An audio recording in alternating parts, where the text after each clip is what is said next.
Petite vidéo pour ceux qui, comme moi, se sont identifiés sur le spectre du trouble de l'autisme et qui, de temps en temps, doutent.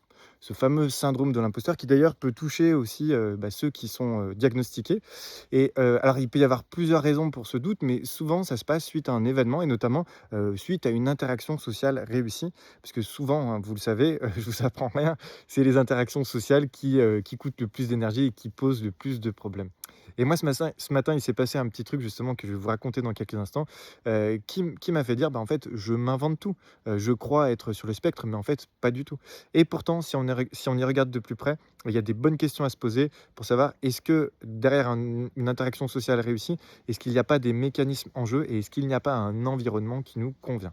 Alors ce qui s'est passé ce matin, là j'étais en train de me balader, j'ai la chance de pouvoir, sortir de chez moi à pied et puis faire des balades, j'habite dans le Beaujolais et là j'ai croisé, une voiture avec mes voisins qui me font coucou et qui, baissent la vitre. Alors déjà, première chose à identifier, c'est, je suis passé, du mode, je vais me balader tranquillement, tout seul avec mes propres pensées, au mode: «Oh merde, là on passe en mode social». Donc la bascule de l'un à l'autre, c'est déjà un premier indice. Là où pour d'autres personnes, ce serait tout à fait fluide, hein. Ils ne se poseraient pas la question, mode normal, mode social. C'est la 1re chose.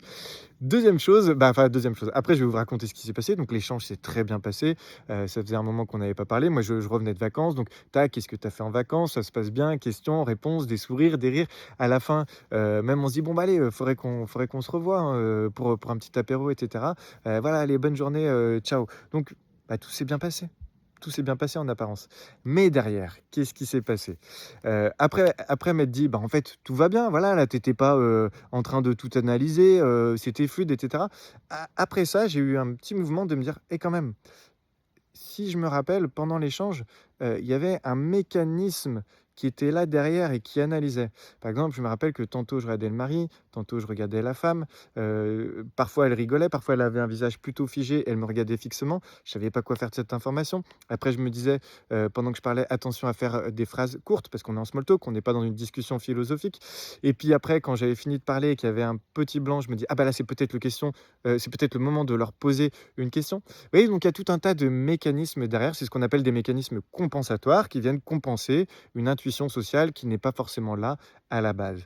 Et donc, si vous avez le syndrome de l'imposteur, c'est ça la question à vous poser. Oui, vous pouvez avoir des échanges sociaux, enfin des interactions sociales fluides, mais à quel prix et comment ça fonctionne à l'intérieur.